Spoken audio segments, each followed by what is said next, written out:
ത്രിയേക ദൈവത്തിൻ്റെ അതിപരിശുദ്ധ തിരുനാമം പവിത്രമാക്കപ്പെടട്ടെ. ഞാൻ ഗുരുവിനെ സ്നേഹിക്കുകയും ബഹുമാനിക്കുകയും ചെയ്യുന്ന ഈ ഭദ്രാസനത്തെ കർമ്മനിരതയോടും ദീർഘവീക്ഷണത്തോടും നയിക്കുന്ന അഭിനയ ഡോക്ടർ മാത്യൂസ് മാർ തിമോത്തിയോസിനെ, ഭദ്രാസനത്തിന്റെ സെക്രട്ടറി പി കെ കോശിയച്ചൻ, ഭദ്രാസന കൗൺസിൽ അംഗങ്ങൾ കോർപ്പസ് പ്രസന്ന, വൈദിക ശ്രേഷ്ഠർ, ഷമാശൻ, കർത്താവ് വിശ്വാസികളുടെ സമൂഹം, 40 വർഷത്തെ ചരിത്രം വരുന്ന ചെങ്ങന്നൂർ ഭദ്രാസനത്തിൽ 18ാമത് കൺവെൻഷനിൽ നിന്നുകൊണ്ട് തിരുവചനം ശുശ്രൂഷിക്കുന്ന ദൈവമൊഴിയ വലിയ കൃപയ്ക്കായി ദൈവത്തെ നന്ദി നിറഞ്ഞ സ്വീകരിക്കും. പ്രഭുത്വവും പ്രശസ്തവുമായ കൺവെൻഷനിൽ ഒരു തുടക്കക്കാരനായ എനിക്ക് ഈ അവസരം നൽകിയതിനുള്ള നന്ദി നിസ്സീമമാണ്. അവസരം നൽകിയ തിരുമേനിയോടും ഭദ്രാസന സെക്രട്ടറി അച്ഛൻ അടക്കമുള്ള ഭദ്രാസനങ്ങളോടുമുള്ള നന്ദിയും സ്നേഹവും ആദ്യമേ തന്നെ രേഖപ്പെടുത്തട്ടെ. അധിക സംഭാഷണമോ പ്രകടനപരതയോ ഒന്നുമില്ലെങ്കിലും തിരുമേനി നൽകുന്ന സ്നേഹത്തിൻ്റെയും കരുതലിൻ്റെയും തണൽ വലുതാണ്. ഞാൻ സെമിനാരിയിൽ പഠിക്കുമ്പോൾ സെമിനാരി വൈസ് പ്രസിഡൻ്റായിരുന്നു തിരുമേനി, ഇപ്പോഴുമാണ്. ആ സമയത്തും തുടർ പഠന സമയത്തും തിരുമേനി നൽകിയ പ്രോത്സാഹനത്തിനും പിന്തുണയ്ക്കുമുള്ള നന്ദി ഇത്തരണത്തിൽ രേഖപ്പെടുത്തട്ടെ. ദൈവസന്നിധിയിൽ നമുക്ക് നമ്മുടെ തലകളെ വണക്കാം. ഞങ്ങളുടെ കർത്താവും ദൈവവും രക്ഷിതാവുമായ യേശു മശിഹ, ഞങ്ങളുടെ മുമ്പാകെ ഘോഷിക്കപ്പെടുന്ന നിൻ്റെ പരിശുദ്ധ വചനങ്ങൾ കേട്ട് മനസ്സിലാക്കുവാനും അവ മൂലം നിൻ്റെ ഇഷ്ടപ്രകാരം നിൻ്റെ സന്നിധിയിൽ ജീവിപ്പാനും നിൻ്റെ പിതാവിനെയും പരിശുദ്ധ റൂഹായും എന്നേക്കും മഹത്വപ്പെടുത്തുവാനും നിൻ്റെ കരുണയാൽ ഞങ്ങളെ യോഗ്യരാക്കണമേ. ആമീൻ.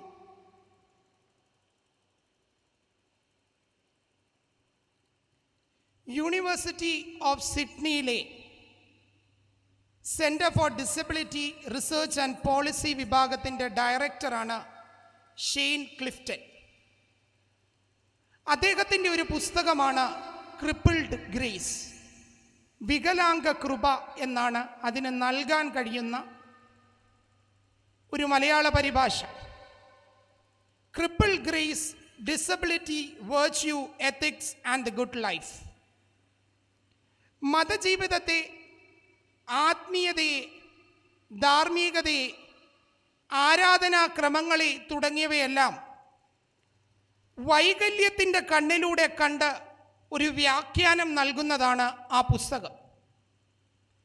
അതിലെ 1-ാം അധ്യായം ദ എക്സ്പീരിയൻസ് ഓഫ് ഡിസബിലിറ്റി എന്നതാണ്. വൈകല്യത്തിൻ്റെ അനുഭവങ്ങൾ.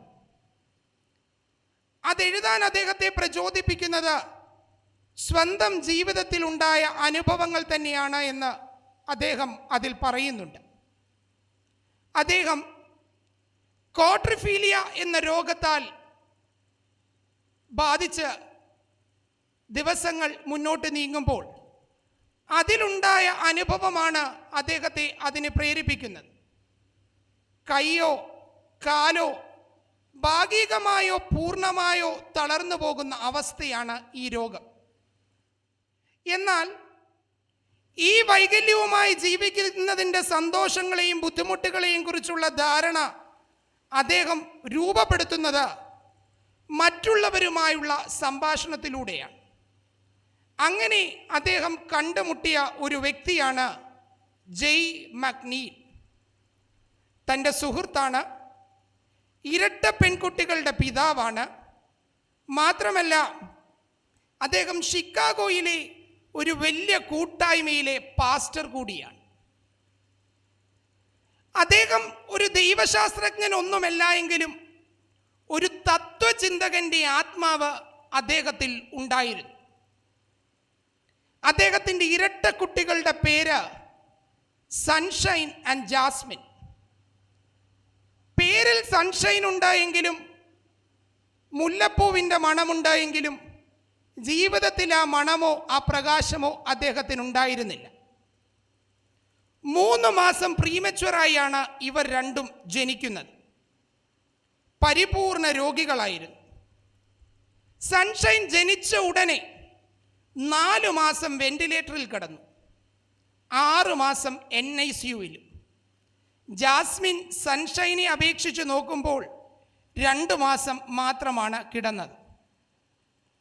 വീട്ടിൽ അവരെ കൊണ്ടുവന്നതിന് ശേഷവും ഒരുപാട് രോഗങ്ങൾ അവരെ പിടിപെട്ടു.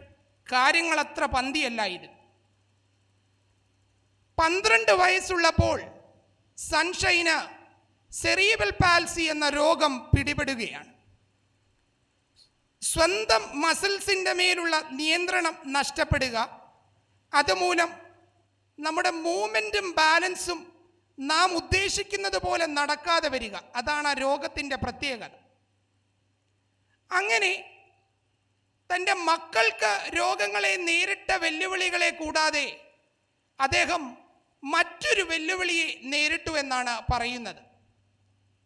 അദ്ദേഹം നേരിട്ട പ്രതിസന്ധി തനിക്ക് വിശ്വാസം നഷ്ടപ്പെട്ടാൽ തൻ്റെ തൊഴിൽ തന്നെ ചോദ്യത്തിൻ്റെ മുൾമുനയിലാകുമെന്നതാണ്. ഞാൻ മുമ്പ് സൂചിപ്പിച്ചു, അദ്ദേഹം ഷിക്കാഗോയിലെ ഒരു വലിയ കൂട്ടായ്മയിലെ പാസ്റ്ററാണ്. തനിക്ക് വിശ്വാസം നഷ്ടപ്പെട്ടാൽ തൻ്റെ കൂട്ടായ്മയിലുള്ളവർക്ക് വിശ്വാസവും പ്രത്യാശയും തനിക്കെങ്ങനെ പകർന്നു നൽകുവാൻ കഴിയും? മാത്രമല്ല, സ്വന്തം ജീവിതത്തിൽ ഇത്രയും പ്രതിസന്ധികൾ ഉണ്ടായപ്പോൾ എല്ലാം ഇട്ടെറിഞ്ഞു പോകട്ടെ എന്ന് അദ്ദേഹം ചിന്തിക്കുന്നുണ്ട്. എന്നിട്ടും ഇതെല്ലാം ഇട്ടെറിഞ്ഞു പോയാൽ എന്ത് ചെയ്യും, ജീവിതം എങ്ങനെ മുന്നോട്ട് നീക്കും എന്ന ചിന്തയാണ് പാസ്റ്ററായി തുടരാൻ അദ്ദേഹത്തെ പ്രേരിപ്പിക്കുന്നത്. ആ സമയത്ത് അദ്ദേഹത്തിൻ്റെ മനസ്സിലൂടെ നിരവധി ചോദ്യങ്ങൾ കടന്നു പോകുന്നുണ്ട്. ഞാൻ ഞായറാഴ്ച കൂട്ടായ്മകളിൽ എല്ലാവരെയും ദൈവത്തെങ്കിലേക്ക് കൊണ്ടുവരുന്നുണ്ട്. എന്നാൽ ആ കൂട്ടായ്മ തീർന്നാലുടൻ എൻ്റെ വണ്ടി എടുത്ത് ഞാൻ ആശുപത്രിയിലേക്ക് പായുകയാണ്. സൗഖ്യദായകനായ അല്ലെങ്കിൽ യഹോവ റാഫയെ പറ്റിയൊക്കെ ഞാൻ പ്രസംഗിക്കുന്നുണ്ട്. പക്ഷേ ഇതെൻ്റെ ജീവിതത്തിൽ അനുഭവിച്ചറിയാൻ എനിക്ക് കഴിയുന്നില്ലല്ലോ. ഈ അത്ഭുതം പ്രവർത്തിക്കുന്ന ദൈവത്തെ പറ്റിയൊക്കെ ഞാൻ പ്രസംഗിക്കുന്നുണ്ട്. ഇതൊരു വ്യാജനാണോ? 10 വർഷം കൊണ്ട് താനാകെ തളർന്നു. അദ്ദേഹം പറയുന്നു, തൻ്റെ മകൾ സൺഷൈൻ നടക്കുന്ന വീഡിയോ എടുത്ത് യൂട്യൂബിൽ ഇടണമെന്നുമൊന്നും എനിക്കിപ്പോൾ ആഗ്രഹമില്ല. മറിച്ച് എന്നോട് 2-3 വാക്കുകളൊന്ന് സംസാരിച്ചാൽ മാത്രം മതി. എൻ്റെ വിശ്വാസം വല്ലാതെ ശിഥിലമാകുന്നു. അദ്ദേഹം പറയുന്നു, sometimes faith can be faithless. വിശ്വാസം വിശ്വാസരഹിതമായി തോന്നപ്പെടാം. സൺഷൈൻ്റെ ഈ ജീവിതം അദ്ദേഹത്തെ ഒരു പിതാവെന്ന നിലയിൽ ഒരു വലിയ പ്രതിസന്ധിയിലേക്കാണ് കടത്തിവിട്ടത്. ഞാൻ പ്രാർത്ഥിക്കുന്നുണ്ട്, ആശുപത്രിയിൽ കാശ് നൽകി ചികിത്സ കൊടുക്കുന്നുമുണ്ട്. കാശ് നൽകി ചികിത്സിച്ച് ദൈവം എന്നെ സൗഖ്യമാക്കാനാണ് എങ്കിൽ അദ്ദേഹം ചോദിക്കുന്നു, is God A spiritual insurance agent? ദൈവം ഒരാത്മീയനായ ഇൻഷുറൻസ് ഏജന്റാണ്. ഈ സ്ഥിതി വരെ അദ്ദേഹത്തിൻ്റെ വിശ്വാസത്തിൻ്റെ നിലവാരം താണു. എന്നാൽ സൺഷൈൻ ഒരുപാട് നാളത്തെ ചികിത്സയ്ക്ക് ശേഷം സുഖം പ്രാപിച്ചു വരുന്നുണ്ട്. അദ്ദേഹം പറയുന്നു, ഇപ്പോൾ എൻ്റെ വിശ്വാസത്തിൻ്റെ കണ്ണുകൾ തുറക്കുന്നുണ്ട്. എനിക്ക് ബോധ്യം വരികയാണ്, ജീവിതം മണലിൽ മേൽ പണിയപ്പെട്ടതാണ്. കാരണം I have paid to be Sunshine's father. ജീവനോടിരിക്കുന്ന എൻ്റെ മകളുടെ പിതാവായിരിക്കാൻ ഞാനൊരു വില നൽകിയിട്ടുണ്ട്. I have earned the privilege that you can't buy. അത് മറ്റാർക്കും വാങ്ങുവാൻ കഴിയാത്ത ഒന്നാണ്. അവളുടെ ജീവൻ, അവളുടെ സ്നേഹം ഇന്ന് കാണുമ്പോൾ ഇത് എന്നെ ദൈവത്തോട് കൂടുതൽ അടുപ്പിക്കുന്നു. അതായത് വേദനകൾ ബന്ധങ്ങൾക്ക് പുതിയ മാനം നൽകുന്നു. അനിശ്ചിതത്വം എൻ്റെ വിശ്വാസത്തിൻ്റെ ഓക്സിജനായി മാറിയിരുന്നു. എൻ്റെ ഇന്ദ്രിയങ്ങൾ അതിലൂടെയാണ് പ്രവർത്തിച്ചത്. ബട്ട് ഞാൻ ഇപ്പോൾ മനസ്സിലാക്കുന്നു, ഇവളുടെ ജീവനും സ്നേഹവും ഞാൻ വില കൊടുത്തു വാങ്ങിയതാണ്. അത് മറ്റാർക്കും വാങ്ങാൻ കഴിയാത്ത ഒന്നാണ്. ജീവിതത്തിലെ പ്രതിസന്ധികൾ ബന്ധങ്ങൾക്ക് പുതിയ മാനം നൽകും. അദ്ദേഹം കൂട്ടിച്ചേർത്തു, disability is more painful than it ought to be because we have elevated perfection as a primary indicator to success. വൈകല്യങ്ങൾ അനുഭവിക്കുന്നതിനേക്കാൾ വേദനാജനകം പൂർണ്ണതയാണ് വിജയത്തിൻ്റെ അടിസ്ഥാനം എന്ന് നാം ചിന്തിക്കുന്നതാണ്. പൂർണ്ണതയാണ് വിജയത്തിൻ്റെ പ്രാഥമിക സൂചിക എന്ന് ചിന്തിക്കുന്ന ഒരു കാലഘട്ടത്തിലാണ് ഞാനും നിങ്ങളും ജീവിക്കുന്നത്. ഡിസബിലിറ്റി അപൂർണതയായും അൺഫിറ്റായും ചിന്തിക്കുന്നവരുടെ കാലം. ചാൾസ് ഡാർവിൻ്റെ ഭാഷയിൽ പറഞ്ഞാൽ സർവൈവൽ ഓഫ് ദ ഫിറ്റസ്റ്റ്, ഏറ്റവും അർഹമായതിന് അതിജീവനം. അങ്ങനെയുള്ള വർത്തമാന കാലഘട്ടത്തിൽ ഏറെ പ്രസക്തമായ ഒരു ചിന്താവിഷയമാണിത്. എഫാത്ത, തുറന്നു വരിക. വിശുദ്ധ മർക്കോസ് എഴുതിയ സുവിശേഷം 7-ാം അധ്യായം 32-ാം വാക്യം. വിക്കനായ ചെകിടനായി സുഖപ്പെടുത്തുമ്പോൾ ക്രിസ്തു അവനോട് പറയുന്ന വാക്കാണിത്. എഫത്ത, തുറന്നു വരിക. ഇതിനെ 3 തലങ്ങളിൽ നിന്നുകൊണ്ട് കാണുവാനാണ് ഈ സമയം കർത്താവിൽ ശരണപ്പെടുന്നത്. 3 പേഴ്സ്പെക്റ്റീവുകൾ. ഒന്നാമത് ഒരു ഡിസബിലിറ്റി പേഴ്സ്പെക്റ്റീവ്, അല്ലെങ്കിൽ വൈകല്യത്തിൻ്റെ കണ്ണിലൂടെ. ഒന്നാമത്തെ ചിന്ത, എഫാത്ത സഭയുടെ ദൗത്യമാണ്. It is the vocation of the church. ആദ്യത്തെ ചിന്തയിൽ ഈ ചിന്താവിഷയത്തെ ഒരു വൈകല്യത്തിൻ്റെ കണ്ണിലൂടെ പരിചയപ്പെടാനാണ് ശ്രമിക്കുന്നത്, അല്ലെങ്കിൽ ഡിസബിലിറ്റിയുടെ കാഴ്ചപ്പാടിൽ. ഡിസബിലിറ്റിയെ പറ്റി നിരവധി നാനാർത്ഥങ്ങൾ മലയാളത്തിൽ നമുക്ക് കണ്ടെത്താൻ കഴിയും. കേടുപറ്റിയത്, ബലഹീനമായത്, വികലമായത്, അശക്തം തുടങ്ങിയവയൊക്കെ ഡിസബിലിറ്റി എന്ന് പറയുമ്പോൾ നമ്മുടെ മനസ്സിലേക്ക് ഓടിയെത്തുന്ന ഒന്നാണ്. നാസി ഭരണകാലത്ത് ഡിസബിലിറ്റി ഉള്ളവരെ ഹിറ്റ്ലർ വിളിച്ചിരുന്നത് യൂസ്ലെസ് ഈറ്റേഴ്സ് എന്നാണ്. കാലം ഒട്ടും മാറിയിട്ടില്ല. 2024 പാരീസ് പാരാഒളിമ്പിക്സിൽ ഗോൾഡ് മെഡൽ ജേതാവായ രക്ഷിത രാജു BBC-ക്ക് നൽകിയ ഇന്റർവ്യൂവിൽ പറയുന്നു, നാട്ടുകാർ അവളെ വിളിച്ചിരുന്നത് പാഴ്വസ്തു എന്നാണ്. ഡിസബിലിറ്റി ഉള്ളവരെ പാഴ്വസ്തുവായും യൂസ്ലെസ് ഈറ്റേഴ്സായും ഒക്കെ കണക്കാക്കുന്ന ഒരു കാലഘട്ടത്തിൽ ഏറെ പ്രസക്തിയുള്ള ചിന്തയാണിത്. നമ്മുടെ സിനിമകൾ പോലും ഒട്ടും വ്യത്യസ്തമല്ല. പച്ചക്കുതിരയാകട്ടെ, സൗണ്ട് തോമയാകട്ടെ, വസന്തിയും ലക്ഷ്മിയും പിന്നെ ഞാനുമാകട്ടെ, ഇങ്ങനെയുള്ള സിനിമകളിലെല്ലാം സഹതാപം അറിയിക്കുന്ന, അല്ലെങ്കിൽ സഹതാപം ഏറ്റുവാങ്ങുന്ന വസ്തുക്കളായും കോമാളികളായുമാണ് ഡിസബിലിറ്റി ഉള്ളവരെ നാം ചിത്രീകരിക്കുന്നത്. നമ്മുടെ സാരോപദേശങ്ങളിൽ പോലും, നമ്മുടെ സംസാരങ്ങളിൽ പോലും ഡിസബിലിറ്റി ഉള്ളവർ കാരുണ്യമില്ലാതെ അരിഞ്ഞു വീഴ്ത്തപ്പെടുന്നുണ്ട്. ഉദാഹരണത്തിന് നമ്മുടെ പഴഞ്ചൊല്ലുകളൊന്ന് പരിശോധിച്ചാൽ മതി. പൊട്ടനെ ചട്ടം ചതിച്ചാൽ ചട്ടിയെ ദൈവം ചതിക്കും, പൊട്ടക്കണ്ണൻ്റെ മാവേലേറ്, മുടന്തൻ ന്യായങ്ങൾ, ഇങ്ങനെ പലതും. ഇങ്ങനെ നമ്മുടെ സംസാരങ്ങളിൽ, നമ്മുടെ സിനിമകളിൽ, നമ്മുടെ സാരോപദേശങ്ങളിൽ റദ്ദു ചെയ്യപ്പെടുന്ന കൂട്ടരാണ് ഈ ഡിസബിലിറ്റി ഉള്ളവർ. ഇങ്ങനെയുള്ള കാഴ്ചപ്പാടിൽ ടെററിസവും ഫാസിസവും പോലെ ഏറെ വെല്ലുവിളി ഉയർത്തുന്ന ഒരു ഇസം ഉയർന്നു വരുന്നുണ്ട്. മറ്റൊന്നുമല്ല, ഏബിളിസം. നമ്മുടെ പ്രാപ്തിയെക്കുറിച്ചുള്ള, ശേഷിയെക്കുറിച്ചുള്ള ധാരണ. ഈ ധാരണ പൊളിച്ചെടുക്കുന്ന ചിന്താവിഷയമാണ് യെഫത്ത തുറന്നു വരിക. ഈ അധ്യായത്തിൻ്റെ തുടക്കത്തിൽ, ഈ ഭാഗം രേഖപ്പെടുത്തുന്നതിൻ്റെ തുടക്കത്തിൽ നാം കാണുന്നുണ്ട്, വിക്കനായ ചെകിടനെ സുഖപ്പെടുത്തുമ്പോൾ ക്രിസ്തു നൽകുന്ന ക്രിസ്തു പറയുന്ന വാക്കാണിത്.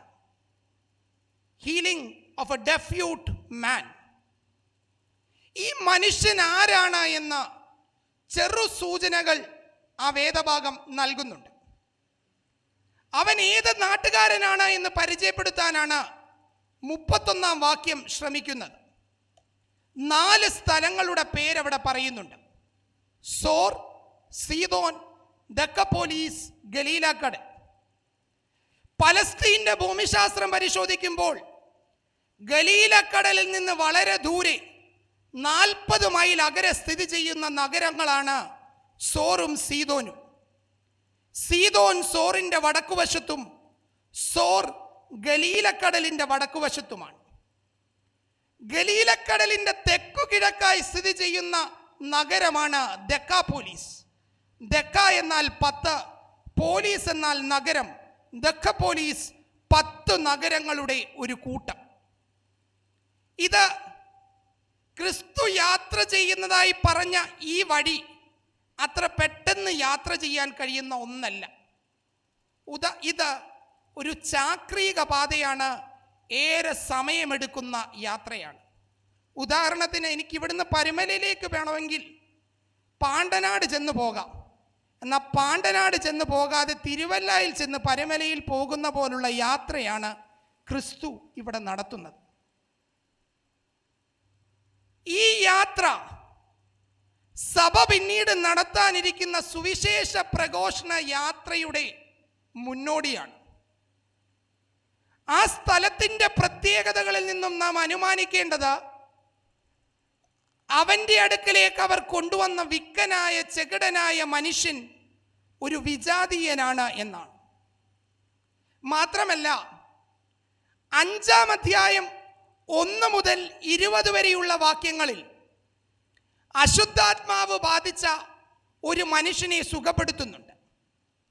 5-ാം അധ്യായത്തിൻ്റെ 20-ാം വാക്യത്തിൽ നാം കാണുന്നു, ആ ഭൂതഗ്രസ്തൻ സൗഖ്യമായ ശേഷം ദക്കപ്പോലി നാട്ടിൽ പോയി സുവിശേഷം അറിയിച്ചു. അങ്ങനെ അശുദ്ധാത്മാവ് ബാധിച്ച ആ ഭൂതഗ്രസ്തൻ ദക്കപ്പോലി നാട്ടിൽ സുവിശേഷം അറിയിച്ചതിൽ നിന്ന് വിജാതീയർ തിങ്ങി നിരങ്ങി പാർത്ത ആ ദക്കപ്പോലി നാട്ടിലുള്ളവർ അറിഞ്ഞതാണ് ക്രിസ്തുവിനെ. മാത്രവുമല്ല, ഇതിൻ്റെ തൊട്ട് മുമ്പുള്ള വാക്യത്തിൽ 24 മുതൽ 30 വരെ സിറോഫോനീഷ്യ ജാതിയിൽപ്പെട്ട ഒരു യവന സ്ത്രീയുടെ മകളിൽ നിന്ന് ഭൂതത്തെ പുറത്താക്കുന്നുണ്ട്.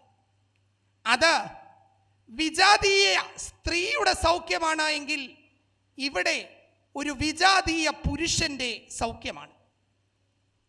2 ശാരീരിക അസ്വസ്ഥതകളാണ് ആ മനുഷ്യൻ ഉണ്ടായിരുന്നതായി പറയപ്പെടുന്നത്.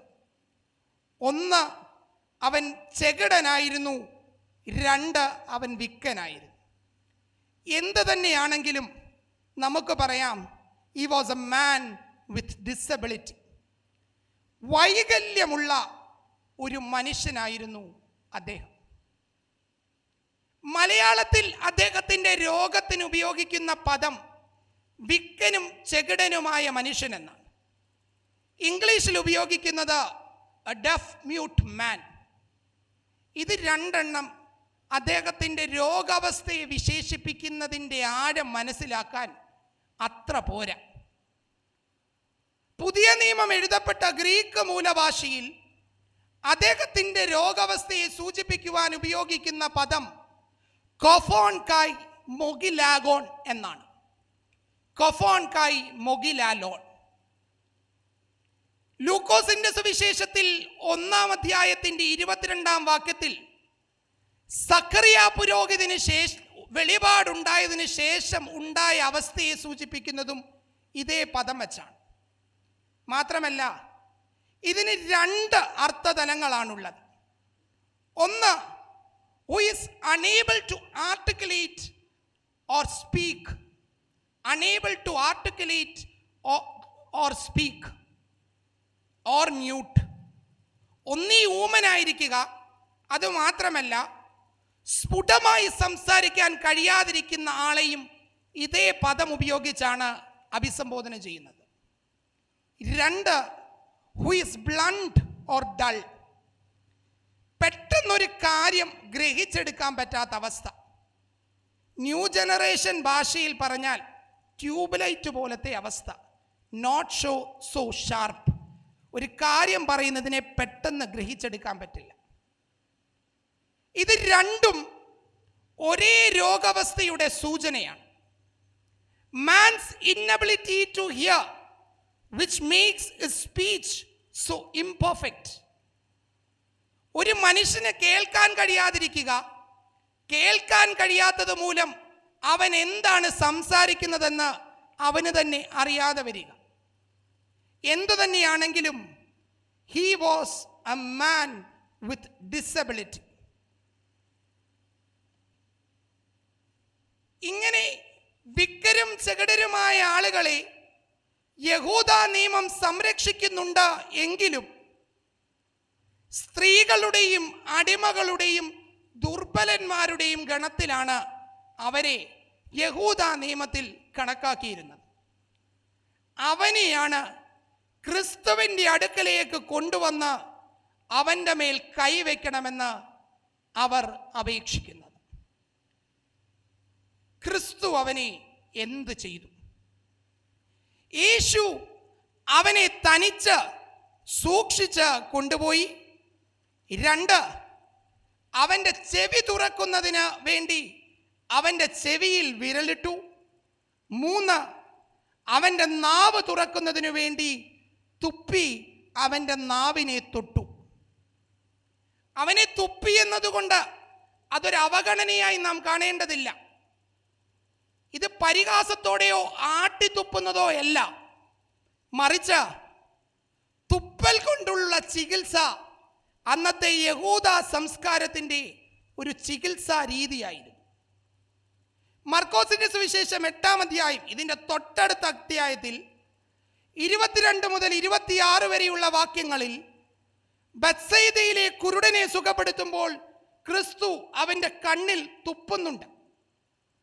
യോഹന്നാന്റെ സുവിശേഷം 9-ാം അധ്യായം 1 മുതൽ 7 വരെയുള്ള വാക്യങ്ങളിൽ പിറവി കുരുടനെ സൗഖ്യമാക്കുമ്പോഴും അവൻ നിലത്ത് തുപ്പി തുപ്പല് കൊണ്ട് ചേറുണ്ടാക്കി അവൻ്റെ കണ്ണിൽ പൂശുന്നുണ്ട്. വേദപുസ്തകത്തിൽ മാത്രമല്ല, റോമൻ ചരിത്രകാരനായിരുന്ന സിയോട്ടോണിയസ് എന്ന ചരിത്രകാരൻ വെസ്പേരിയൻ ചക്രവർത്തിയുടെ സമയത്തെ പറ്റി വിശദീകരിക്കുമ്പോൾ തുപ്പൽ ഉപയോഗിച്ചുകൊണ്ടുള്ള ഒരു ചികിത്സാ രീതിയെ പറ്റി പ്രതിപാദിക്കുന്നുമുണ്ട്.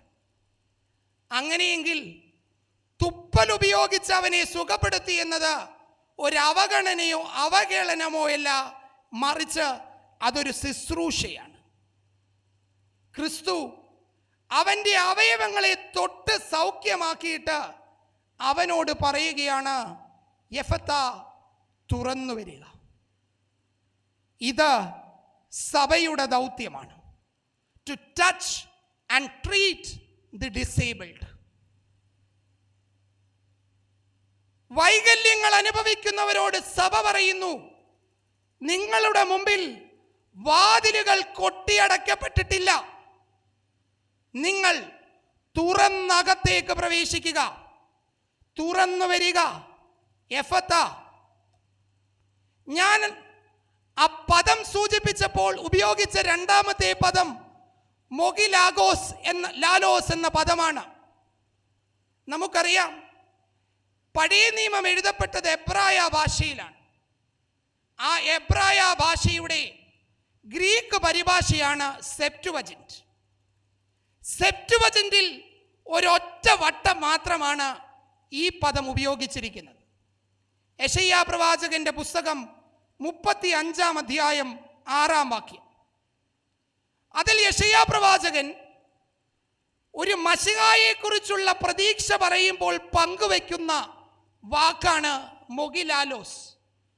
അതായത് ഇസ്രായേലിൻ്റെ മഹത്വപൂർണമായ ഒരു ഭാവി ഉണ്ടാകുമെന്നും ആ ഭാവിയിൽ മശിഹായുടെ വരവിൽ അന്ന് മുടന്തർ മാനിനെ പോലെ ഓടുമെന്നും ഊമന്റെ നാവ് ഉല്ലസിച്ച് ഘോഷിക്കുമെന്നും പറയാൻ ഉപയോഗിക്കുന്ന പദം.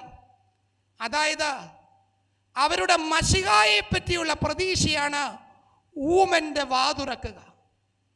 ആ പ്രതീക്ഷയാണ് ആരിൽ നിറവേറുന്നത്? ക്രിസ്തുവിൽ നിറവേറുന്നത്. ക്രിസ്തുവിന്റെ ശരീരമായ സഭയെക്കുറിച്ചുമുള്ള ഈ ലോകത്തിന്റെ പ്രതീക്ഷ ഇതുതന്നെയാണ്. ആ പ്രതീക്ഷയ്ക്കൊത്തുയർന്ന് നിറവേറ്റുവാൻ സഭ പ്രതിജ്ഞാബദ്ധമാണ് ഈ വർത്തമാന കാലഘട്ടത്തിൽ. നിസായിലെ ഗ്രിഗോറിയോസ് ഈ വാക്യത്തിന് നൽകുന്ന ഒരു ഭാഷ്യമുണ്ട്. അദ്ദേഹം പറയുന്നു, കർത്താവ് അവൻ്റെ കൈകൾ അവൻ്റെ ചെവിയിലിട്ടപ്പോൾ he was opening the soul of man to faith. ആ മനുഷ്യന്റെ ആത്മാവിനെ വിശ്വാസത്തിലേക്ക് തുറക്കുകയായിരുന്നു. യഫാത്ത വിശ്വാസത്തിലേക്കുള്ള തുറന്നുവരവാണ്. പൂർണ്ണതയുള്ളവരുടെ മാത്രമല്ല, നാം അപൂർണരായി കണക്കാക്കുന്ന വൈകല്യമുള്ളവരുടെയും വിശ്വാസത്തിലേക്കുള്ള തുറന്നുവരവാണ് ഈ വാക്യം. കർത്താവിൻ്റെ രണ്ടാമത്തെ എഴുന്നള്ളത്തിനായി നോക്കി പാർക്കുന്ന സഭയുടെ ദൗത്യവും ഇതുതന്നെയാണ്. To open the soul of the disabled to faith. ഈ ഉദ്യമത്തിൽ നാം എവിടെ എന്നതാണ് ചോദ്യം. ഈ കൺവെൻഷനോടനുബന്ധിച്ചിറക്കിയ സപ്ലിമെന്റിൽ PK കോശി അച്ഛൻ എഴുതിയ ഒരു ലേഖനത്തിൽ ഡാക്ടിലോളജി ലിറ്റർജിയെ പറ്റി അച്ഛൻ പറയുന്നുണ്ട്. വിരലിനെയും കൈകളെയും കുറിച്ചുള്ള പഠനമാണ് ഡാക്ടിലോളജി. സംസാര ശക്തിയില്ലാത്തവർക്ക് ആരാധിക്കുവാൻ ഈ വിധമായ ശാസ്ത്രം ഉപയോഗിച്ച് നൽകുന്നൊരവസരമാണ് ഈ ഡാക്ടിലോളജി ലിറ്റർജി. വിരലിൽ എണ്ണാവുന്നിടത്തു മാത്രമാണ് അത് ഇന്നുള്ളത്. അടുത്തിടെ ഇടുക്കി ഭദ്രാസനത്തിലെ പീരുമേട് സെന്റ് തോമസ് ഇടവകയിൽപ്പെട്ട ഒരു കുട്ടി ബ്രെയിൽ സ്ക്രിപ്റ്റ് ഉപയോഗിച്ച് പഴമ വായിക്കുന്നതിനെ നാം സോഷ്യൽ മീഡിയയിൽ കണ്ട് അഭിനന്ദിച്ചതാണ്, നാം ഷെയർ ചെയ്തതാണ്, ലൈക്ക് ചെയ്തതാണ്. എന്നാൽ ആ ഷെയറുകൾക്കും ലൈക്കുകൾക്കും അപ്പുറേ നമ്മുടെ ദേവാലയങ്ങളിൽ ഇങ്ങനെയുള്ളവരുടെ സ്ഥിതി എവിടെയാണ് എന്നാണ് ഈ വേദഭാഗം ഉയർത്തുന്ന ചോദ്യം. നാം ദേവാലയങ്ങൾ പണിയാറുണ്ട്. ആദ്യ ഡിസേബിൾഡ് ഫ്രണ്ട്ലി ചേർച്ചസ്, ഇങ്ങനെ ഡിസബിലിറ്റി അനുഭവിക്കുന്നവർക്ക് വേണ്ടുന്ന റാമ്പുകൾ, ശുചിമുറികൾ, ഇവയൊക്കെ നമ്മുടെ ദേവാലയങ്ങളോട് ചേർന്ന് നാം പണിയാറുണ്ടോ? അതിൻ്റെ അർത്ഥം we build churches for perfectly fit bodies. പൂർണ്ണരായ മനുഷ്യർക്ക് വേണ്ടിയാണ് നമ്മുടെ ദേവാലയങ്ങൾ. അപൂർണരായവർ, ഡിസബിലിറ്റി ഉള്ളവർ എങ്ങനെയെങ്കിലുമൊക്കെ ആരാധിച്ചോട്ടെ എന്നതാണ് നമ്മുടെ ചിന്ത. എന്നാൽ ഇത് പാടില്ല എന്നാണ് ഈ വേദഭാഗം പറയുന്നത്. They don't deserve sympathy, but they deserve empathy. അവർ സിമ്പതി അറിയിക്കുന്നില്ല, സഹാനുഭൂതി എല്ലാവർക്കും ആവശ്യം. മറിച്ച് അവനായി തീരുകയാണ് അവരുടെ ആവശ്യം. കാലിഫോർണിയ യൂണിവേഴ്സിറ്റിയിലെ ഒരു പ്രൊഫസറാണ് എമി കേനി. എമി കേനി ഒരു ഡിസേബിൾഡ് പ്രൊഫസറാണ്. എമി കേനി പറയുന്നുണ്ട്, my body is not a prayer subject. എൻ്റെ ശരീരം ഒരു പ്രാർത്ഥനാ വിഷയമാകരുത്. ഡിസബിലിറ്റി അനുഭവിക്കുന്നവരെ ഓർത്ത് പ്രാർത്ഥിക്കണ്ട എന്നല്ല പറയുന്നത്, മറിച്ച് ആ പ്രാർത്ഥനകൾക്കപ്പുറം നമുക്കെന്ത് ചെയ്യാൻ കഴിയും? സുപ്രസിദ്ധ മലയാളത്തിൻ്റെ ചെറുകഥാകൃത്താണ് അർഷാദ് ബത്തേരി. അർഷാദ് ബത്തേരിയുടെ ഒരു ചെറുകഥയുണ്ട്, വളരെ ചെറിയ യാത്രക്കാരൻ. അതിൽ അദ്ദേഹം പറയുന്നത് ഇപ്രകാരമാണ്: തൻ്റെ ഭാര്യയ്ക്ക് ഒരു ചെറിയ കാഴ്ചക്കുറവുണ്ട്. അതിനാൽ അദ്ദേഹം ഭാര്യയുടെ കൂടെ പതുക്കെയാണ് നടക്കാറുള്ളത്. ഭാര്യയുടെ കൂടെ പതുക്കെ നടക്കുന്നത് കണ്ടപ്പോൾ നാട്ടുകാർ അദ്ദേഹത്തിന് ഒരു ഇരട്ട പേരിട്ടു, ആമ. അദ്ദേഹം ഇതൊന്നും ഗവനിച്ചില്ല. ആ ഭാര്യയോടൊപ്പം പതുക്കെ നടന്നു. തൻ്റെ ഭാര്യയുടെ കാലശേഷം ശവശരീരത്തിന് മുമ്പിൽ നിൽക്കുമ്പോൾ അദ്ദേഹം ഇപ്രകാരം പറയുന്നുണ്ട്: ഞാൻ നിന്റെ ഒപ്പം നടന്നു തുടങ്ങിയപ്പോഴാണ് കാണാത്തത് പലതും കണ്ടു തുടങ്ങിയത്. ഞാൻ നിന്റെ ഒപ്പം നടന്നു തുടങ്ങിയപ്പോഴാണ് കാണാത്ത പലതും കണ്ടു തുടങ്ങിയത്. ഒപ്പം നടക്കാത്തത് കൊണ്ടാണ് നാം കാണേണ്ടുന്ന പലതും കാണാതെ പോകുന്നത്. അതുകൊണ്ടാണ് ഡിസബിലിറ്റി ഉള്ളവർ അവരെ പറ്റി പറയും, nothing about us without us.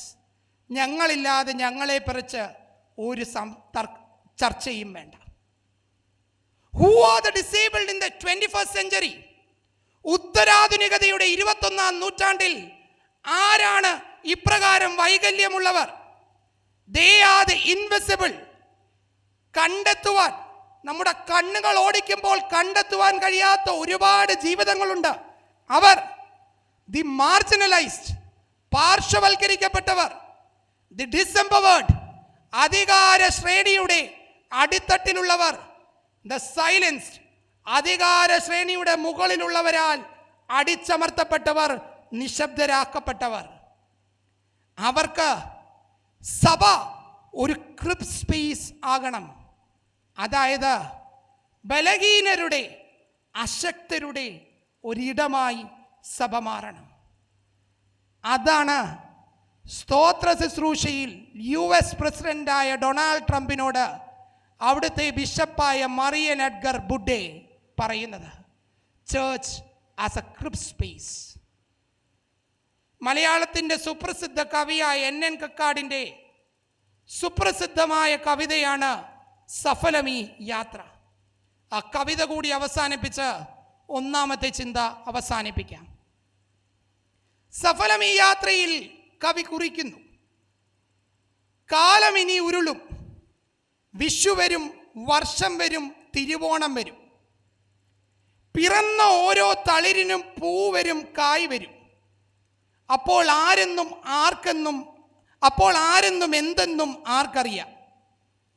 നമുക്കിപ്പോൾ ഈ ആർദ്രതയെ ശാന്തരായി സൗമ്യരായി എതിരേൽക്കാം. വരിക സഖി, അരികത്തു ചേർന്ന് നിൽക്കൂ, പഴയൊരു മന്ത്രം സ്മരിക്കാം. നമുക്കിപ്പോൾ ഈ ആർദ്രതയെ ശാന്തരായി സൗമ്യരായി എതിരേൽക്കാം. വരിക സഖി, അരികത്തു ചേർന്ന് നിൽപ്പൂ, പഴയൊരു മന്ത്രം സ്മരിക്കാം.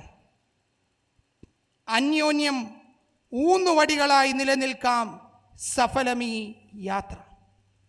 അന്യോന്യം ഊന്നുവടികളായി നിലനിൽക്കാം സഫലമീ യാത്ര. കുറുവടികളുടെ കാലത്ത് ഊന്നുവടികളാകാനാണ് നമ്മുടെ വിളി.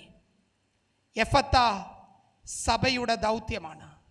It is the vocation of the church. തുറന്നു വരിക എഫത്ത. രണ്ടാമത്തെ ചിന്ത, it is from A liturgical perspective, ഒരു ആരാധനാ കാഴ്ചപ്പാടിൽ നിന്നുകൊണ്ട്. വൈകല്യങ്ങൾ നമ്മുടെ ദൈവാനുഭവങ്ങളെ പുനർനിർവചിക്കുന്നു. രണ്ട്, വൈകല്യങ്ങൾ നമ്മുടെ ദൈവാനുഭവങ്ങളെ പുനർനിർവചിക്കുന്നു. ഡിസബിലിറ്റി റീഡിഫൈൻസ് ആ ഗോഡ് റിലേഷൻഷിപ്പ്. ചില വൈകല്യങ്ങൾ നമ്മുടെ ദൈവാനുഭവങ്ങളെ പുനർനിർവചിക്കും. അപ്പോഴാണ് ദൈവമാരെന്ന് നാം കൂടുതൽ അറിയുന്നത്. ഒരു കഥ പറയാം. ഒരു മനുഷ്യൻ റോഡിലൂടെ യാത്ര ചെയ്യുകയാണ്. അദ്ദേഹത്തിൻ്റെ പിന്നിലുള്ള ഫ്ലാറ്റിൻ്റെ മുകളിൽ നിന്ന് ഒരു മനുഷ്യൻ അദ്ദേഹത്തിൻ്റെ പേരെടുത്ത് വിളിച്ചു. ആ തിക്കിലും തിരക്കിലും അദ്ദേഹം ഇതൊന്നും കേൾക്കുന്നില്ല. അദ്ദേഹം ഓർത്തു, മുകളിൽ നിന്ന് കുറച്ച് കാശ് താഴേക്ക് ഇട്ടുകൊടുക്കാം. കാശ് എവിടുന്നാ കിട്ടുന്നതെന്ന് അറിയാനെങ്കിലും മുകളിലോട്ടൊന്ന് നോക്കും. അദ്ദേഹം കുറച്ച് നോട്ട് തുട്ടുകളും ചില്ലറകളും എറിഞ്ഞു. എന്ത് ചെയ്ത് കാണും? കിട്ടിയ കാശ് കീശയിലിട്ടുകൊണ്ട് അദ്ദേഹം പോയി. അദ്ദേഹത്തിൻ്റെ അരികത്ത് ഇരുന്ന കുറച്ച് കല്ലെടുത്ത് അദ്ദേഹം താഴേക്കെറിഞ്ഞു. തലയ്ക്ക് നല്ല ഏറ് കിട്ടിയപ്പം, വേദനിച്ചപ്പം അദ്ദേഹം ഇതാരാ എറിഞ്ഞെന്നറിയാൻ മുകളിലേക്ക് നോക്കി. ചില വേദനകൾ നമ്മെ അറിയാതെ മുകളിലേക്ക് നോക്കാൻ പ്രേരിപ്പിക്കും. ഇവിടെയാണ് വിക്കനായ ചെകിടൻ ആ മനുഷ്യൻ അനുഭവിച്ച വേദനകൾ അവനെ ദൈവസന്നിധിയിലേക്ക് അടുപ്പിക്കുന്നത്. അത് കണ്ടിട്ടാണ് ആളുകൾ അവനെ കർത്താവിൻ്റെ അടുക്കലേക്ക് കൊണ്ടുവരുന്നത്, അവൻ്റെ മേൽ കൈവയ്ക്കണമെന്ന് ആവശ്യപ്പെടുന്നത്. മുമ്പ് സൂചിപ്പിച്ചതുപോലെ ആ മനുഷ്യനൊരു വിജാതീയനാണ്. അവന് 5-ാം അധ്യായത്തിൽ പറയുന്നത് പോലെ ബാധിച്ച മനുഷ്യനിൽ നിന്ന് പുറത്താക്കപ്പെട്ട ആ മനുഷ്യൻ ക്രിസ്തുവിനെ അവിടെ പോയി സുവിശേഷം അറിയിച്ചതിലൂടെ ദക്കപ്പോലി നാട്ടിലുള്ളവർ അറിഞ്ഞതിലൂടെയാണ് ഈ വിക്കനായ ചെകിടനും ക്രിസ്തുവിനെ അറിഞ്ഞത്. കേവലം കേട്ടറിവ് മാത്രം. വേദനകളുടെ നടുവിൽ ആ കേട്ടറിവിൻ്റെ പുറത്താണ് അവൻ ക്രിസ്തുവിൻ്റെ അടുക്കലേക്ക് വരുന്നത്. അവർ അവനെ ക്രിസ്തുവിൻ്റെ അടുക്കലേക്ക് കൊണ്ടുവരുന്നത്. അവർ അവനെ ക്രിസ്തുവിൻ്റെ അടുക്കലേക്ക് കൊണ്ടുവന്നു എന്ന് പറഞ്ഞതിനേക്കാൾ അവൻ ക്രിസ്തുവിൻ്റെ അടുക്കലേക്ക് വന്നു എന്ന് പറയാനാണ് ഞാൻ താല്പര്യപ്പെടുന്നത്. കാരണം അവന് മറ്റ് ശാരീരികമായ ഒരു അസ്വസ്ഥതകളുമില്ല.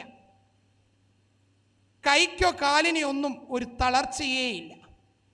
ഒരു തളർച്ചയോ ശാരീരിക അസ്വസ്ഥതയോ ഇല്ലാതിരുന്ന ഒരു മനുഷ്യനെ അവൻ്റെ താല്പര്യമില്ലാതെ ഒരിക്കലും മറ്റുള്ളവർക്ക് ദൈവസന്നിധിയിലേക്ക് കൊണ്ടുവരാൻ കഴിയില്ല. അതിനാൽ അവൻ ക്രിസ്തുവിൻ്റെ അടുക്കലേക്ക് വരുന്നു. പിന്നെ എന്തിനാണ് കൂടുള്ളവർ എന്ന് ചോദിച്ചാൽ, അവന് സംസാരിക്കാൻ ബുദ്ധിമുട്ടാണ്, കേൾക്കാൻ ബുദ്ധിമുട്ടാണ്. കേൾവിക്കും സംസാരത്തിനും സഹായിക്കാൻ മാത്രമാണ് അവർ വരുന്നത്. ഇതുവരെ അവൻ്റെ നാവിനൊരു കെട്ടുണ്ടായിരുന്നു. അവന് ശരിയായി സംസാരിപ്പാൻ കഴിവില്ലായിരുന്നു. അവൻ്റെ കാത് അടഞ്ഞിരുന്നു. അന്ന് ഫേസ്ബുക്ക് ഉണ്ടായിരുന്നെങ്കിൽ അവൻ കുറിച്ചേനെ ഫീലിംഗ് സാഡ് ആൻഡ് ഡിസപ്പോയിൻറ്റഡ്. എന്നാൽ യേശുവിനെ കണ്ട് ക്രിസ്തു അവൻ്റെ ചെവിയിൽ വിരലിട്ട് തുപ്പി അവൻ്റെ നാവിനെ തൊട്ട ശേഷമുണ്ടായ ദൈവാനുഭവത്തിൽ അവൻ്റെ ചെവി തുറന്നു, നാവിൻ്റെ കെട്ടഴിഞ്ഞു, അവൻ ശരിയായി സംസാരിച്ചു. ഫേസ്ബുക്ക് ഉണ്ടായിരുന്നെങ്കിൽ അവൻ കുറിച്ചതിനെ ഫീലിംഗ് ഹാപ്പി ആൻഡ് എക്സൈറ്റഡ്. അവൻ്റെ ഫേസ്ബുക്കിൻ്റെ പ്രൊഫൈൽ സ്റ്റാറ്റസ് തന്നെ മാറുകയാണ്. From feeling sad and disappointed to feeling happy and excited. വൈകല്യങ്ങൾ, വേദനകൾ നമ്മുടെ ദൈവാനുഭവങ്ങളെ പുനർനിർവചിക്കും. ഞാൻ ആദ്യം സൂചിപ്പിച്ച പുസ്തകമാണ് ക്രിപ്പിൾഡ് ഗ്രേസ്. അതിൻ്റെ 2-ാമത്തെ അധ്യായം, pain, suffering and disability, Y me God. വേദന, കഷ്ടത, വൈകല്യങ്ങൾ എന്തിന് എനിക്ക് മാത്രം. അതിലെ ഒരു വരി വളരെ ശ്രദ്ധേയമാണ്. അതിൽ ഇപ്രകാരം പറയുന്നു: absence of capacity to feel certain pains is itself a danger. ചില വേദനകൾ അനുഭവിക്കുന്നതിനുള്ള മനോബലം അല്ലെങ്കിൽ ത്രാണിയില്ലായ്മ അതുതന്നെ ഒരു അപകടമാണ്. നമുക്കറിയാം, ഒരു കുഞ്ഞ് ജനിക്കുമ്പോൾ കരഞ്ഞില്ലെങ്കിൽ ആ കുഞ്ഞിനെ ശുശ്രൂഷിക്കുന്ന ഡോക്ടർമാരും നഴ്സുമാരും ഒന്നടിക്കും, ഒന്ന് പിച്ചും. കുഞ്ഞിന് ലോകത്തോട് പ്രതികരിക്കാൻ കഴിയുമോ എന്നും അതുവഴി ജീവനുണ്ടോ എന്നറിയുന്നതും അങ്ങനെ പിച്ചിയും വേദനിപ്പിച്ചുമാണ് കരഞ്ഞില്ലെങ്കിൽ. വേദനകളില്ലാത്ത ജീവിതം അപകടമാണ്. കാരണം വേദനകൾ നമ്മുടെ ദൈവാനുഭവങ്ങളെ പുനർനിർവചിക്കും. ഇവിടെ കൂടിയിരിക്കുന്നവർ അവർ കടന്നുപോയ വേദനകളിൽ തങ്ങൾക്കുണ്ടായ ദൈവാനുഭവത്തിൻ്റെ സാക്ഷ്യമാണ് ഇന്ന് ഇവിടേക്ക് വരാൻ നമ്മെ പ്രേരിപ്പിച്ചത്. എന്നാൽ എൻ്റെ മാതാപിതാക്കളുടെ തലമുറ തങ്ങളുടെ ജീവിതയാത്രയിൽ അനുഭവിച്ച വേദനകൾ, യാതനകൾ അവർക്ക് പുത്തൻ ദൈവാനുഭവങ്ങൾ നൽകി എന്നും അവരെ ദൈവത്തിങ്കലേക്ക് അടുപ്പിച്ചു എങ്കിൽ ഈ വേദനകളും പ്രയാസങ്ങളും എൻ്റെ തലമുറ അത്ര കണ്ടറിയാത്തത് കൊണ്ടാണ് ആ തലമുറയ്ക്ക് മുൻ തലമുറയ്ക്കുണ്ടായിരുന്ന ദൈവാനുഭവം ഇല്ലാതെ പോകുന്നത്. നാം പറയാറുണ്ട്, എൻ്റെ മോനെ ഇല്ലെങ്കിൽ എൻ്റെ മോളെ ഞാനൊരു ബുദ്ധിമുട്ടും അറിയിക്കാതെയാണ് വളർത്തിയത്. ഒരു വലിയ അപകടം പടുത്തിയിരിക്കുന്ന വാക്കാണ് അത്. അപകടം എന്തെന്നറിയണമെങ്കിൽ അധികമൊന്നും പിറകേട്ട് പോകണ്ട. കഴിഞ്ഞ ആഴ്ചത്തെ ഒരു സംഭവം എടുത്താൽ മതി. ദൂരെ എങ്ങും പോകണ്ട. ഈ ദൈവത്തിൻ്റെ സ്വന്തം നാടായ കൊച്ചു സുന്ദര കേരളത്തിൽ കോഴിക്കോട് പുതുപ്പാടിയിൽ ആഷിഖ് എന്ന പേരുള്ള 25 വയസ്സുള്ള ഒരു ബാലൻ അവൻ്റെ അമ്മ സുബൈദയെ വെട്ടകത്തി കൊണ്ട് വെട്ടിക്കൊന്നു. 23 വർഷം മുമ്പ് വിവാഹമോചനം നേടിയ സ്ത്രീയാണ് സുബൈദ. അന്ന് ആഷിഖിന് 2 വയസ്സ് മാത്രം പ്രായം. അയൽ വീടുകളിൽ ജോലിക്ക് പോയാണ് താൻ തൻ്റെ മകനെ ഏറെ ബുദ്ധിമുട്ടി വളർത്തിയത്, ജീവിതത്തിൻ്റെ 2 അറ്റം കൂട്ടിമുട്ടിച്ചത്. +2 കഴിഞ്ഞതിന് ശേഷം മകൻ്റെ ആഗ്രഹപ്രകാരം ഓട്ടോമൊബൈൽ എഞ്ചിനീയറിംഗ് പഠിപ്പിക്കാൻ പുറത്തുവിട്ടു. എഞ്ചിനീയറിംഗ് പഠിക്കാൻ പോയി അവൻ മയക്കുമരുന്നിന് അടിമയായി. വീട്ടിൽ കാശ് ആവശ്യപ്പെടാൻ തുടങ്ങി. ഇല്ലാത്ത സാഹചര്യത്തിൽ നിന്ന് അമ്മ അവൻ എന്തെന്ന് പോലും അന്വേഷിക്കാതെ കാശ് അയച്ചു കൊടുത്തുകൊണ്ടേയിരുന്നു, മകനെ ബുദ്ധിമുട്ടെന്തെന്ന് അറിയിക്കാതിരിക്കാൻ. എന്നാൽ ഒരു പരിധി കഴിഞ്ഞപ്പോൾ അമ്മയ്ക്ക് കാശ് നൽകുവാൻ ഒരു നിർവാഹവും ഉണ്ടായില്ല. അവൻ വീട്ടിൽ വന്നു. വീട്ടിലെ സാധനങ്ങളും പ്രാർത്ഥനാവിരിയും എടുത്ത് കത്തിച്ചു. നാട്ടുകാർക്ക് കാര്യം എന്തെന്ന് മനസ്സിലായി. ബാംഗ്ലൂരിലുള്ള ഒരു ഡി അഡിക്ഷൻ സെൻറ്ററിൽ കൊണ്ട് അവനെ അഡ്മിറ്റ് ചെയ്തു. 10 മാസത്തെ ചികിത്സയ്ക്ക് ശേഷം അവൻ വീട്ടിൽ തിരിച്ചു വന്നു. കുറച്ച് ദിവസം പഴയതുപോലൊക്കെ പോയി.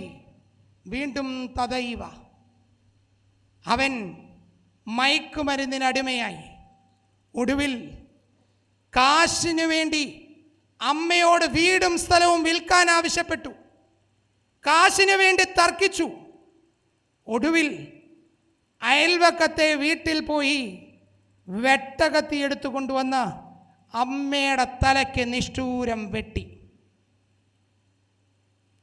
വെള്ളമില്ലെങ്കിലും മദ്യമുണ്ടാകണമെന്ന് വാശി പിടിക്കുന്ന സർക്കാരുള്ള ഈ നാട്ടിൽ കഞ്ചാവും MDMAയും LSDയും ഹെറോയിനും ബ്രൗൺ ഷുഗറും മദ്യവും മയക്കുമരുന്നുമൊക്കെ നമ്മുടെ കുട്ടികളുടെ സിരകളിൽ ഇനിയെങ്കിലും ഓടാതിരിക്കണമെങ്കിൽ മക്കളെ ബുദ്ധിമുട്ടിച്ച് വളർത്തിയില്ലെങ്കിലും ബുദ്ധിമുട്ട് എന്താണെന്നെങ്കിലും ഒന്നറിയിച്ചു വളർത്തണം.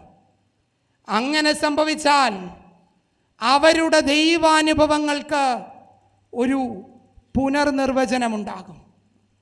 ഈ വിക്കനായ ചെകിടൻ തൻ്റെ വേദനയിൽ ദൈവാനുഭവത്തിന് ഒരു പുനർനിർവചനം നൽകുകയാണ്.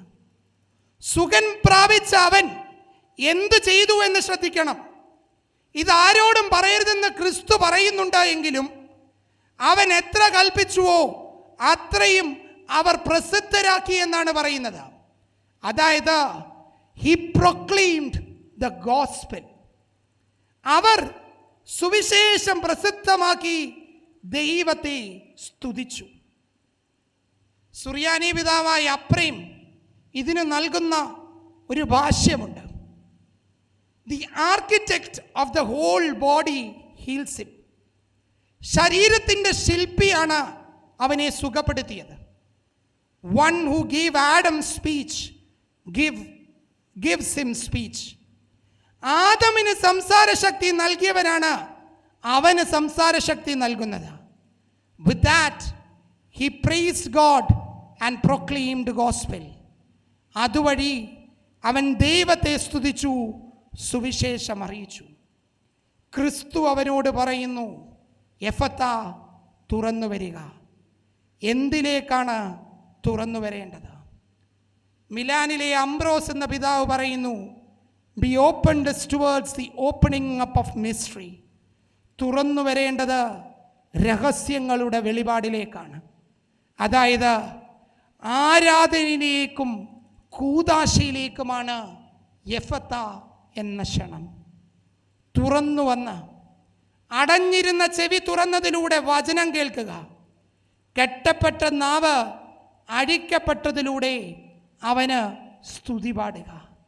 Because man is A liturgical being. മനുഷ്യൻ ഒരാരാധനാ പാത്രമാണ്. ശീമ നമസ്കാരത്തിൻ്റെ വെള്ളിയാഴ്ച സന്ധ്യയിൽ ഈ ആശയം വളരെ നന്നായി വർണ്ണിക്കുന്നുണ്ട്.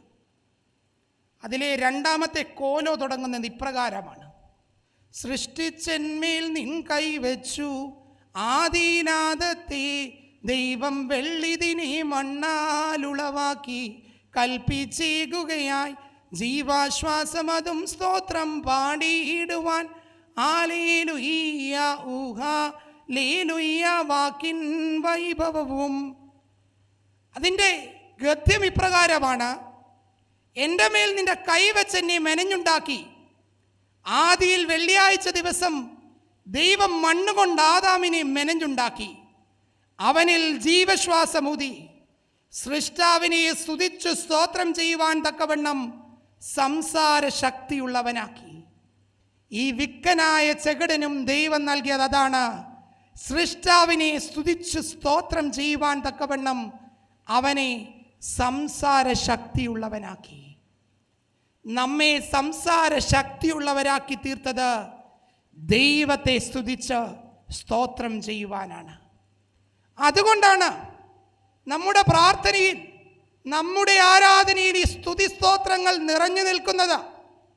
പിതാവും പുത്രനും പരിശുദ്ധ റൂഹായുമാകുന്ന സത്യേക ദൈവത്തിൻ്റെ തിരുനാമത്തിൽ തനിക്ക് സ്തുതി എന്ന കൗമയിൽ തുടങ്ങി സ്തുതിയും സ്തോത്രവും പ്രാപവും പുകഴ്ചയും മാഞ്ഞുപോകാത്ത നല്ല ഔന്നത്യവും സദാ നേരവും ഇടപെടാതെ കരയേറ്റുവാൻ അടിയങ്ങൾ യോഗ്യരായി തീരണമേ എന്ന പ്രമേയോനിൽ തുടർന്ന് ഒടുക്കം ഞങ്ങളുടെ കർത്താവേ നിനക്ക് സ്തുതി, ഞങ്ങളുടെ കർത്താവേ നിനക്ക് സ്തുതി, എന്നേക്കും ഞങ്ങളുടെ ശരണവുമേ നിനക്ക് സ്തുതി ബാറയ്ക്കുമോർ എന്ന് തീരുന്നതുവരെ നമ്മുടെ ആരാധന സ്തുതി സ്തോത്രങ്ങളാൽ നിറഞ്ഞിരിക്കുന്നത്.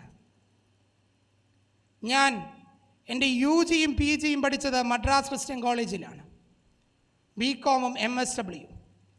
ആ 5 കൊല്ലവും BComലും MSWയിലും എന്നോടൊപ്പം പഠിച്ച വ്യക്തിയാണ് ഫിലോ എന്ന ആൾ.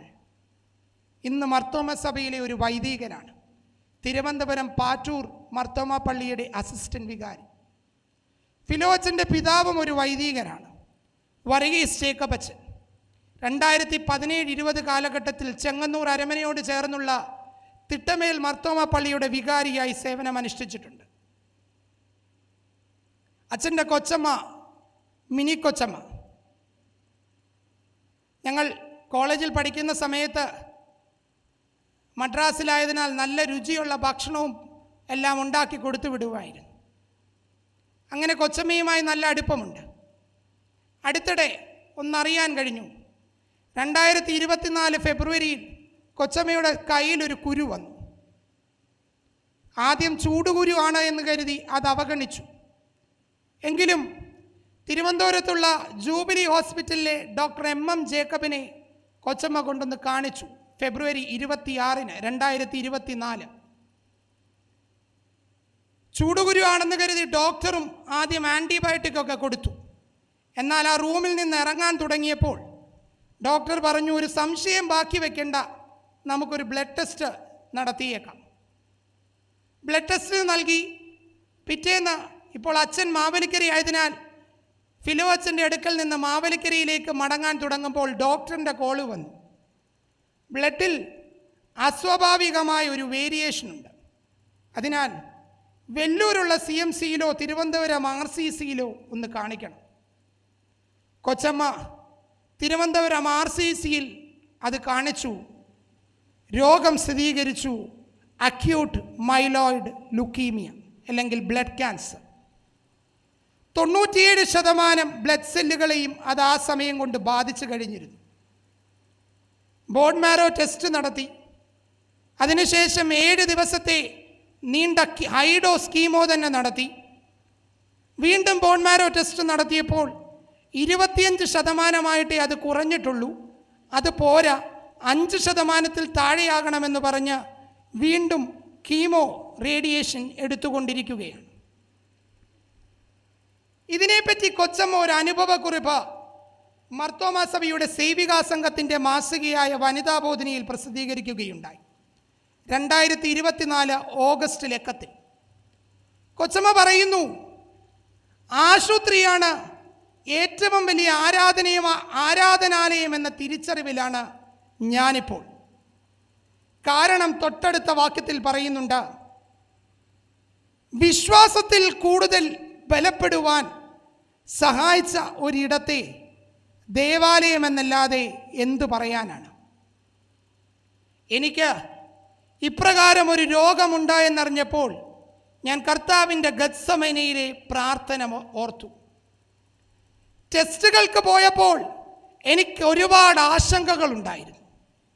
എന്നാൽ ആ സമയം മധ്യസ്ഥ പ്രാർത്ഥനയുടെ വിലയേറിയ നിമിഷങ്ങളാക്കുവാൻ, ആ ആത്മനിറവിൽ വേദന നിറഞ്ഞ നിമിഷങ്ങളെ തരണം ചെയ്യുവാൻ താതൻ എന്നെ ബലപ്പെടുത്തി. ബെഡിൻ്റെ ഇരുവശത്തുമുള്ള രോഗികൾക്ക് വേണ്ടി ഞാൻ പ്രാർത്ഥിച്ചു.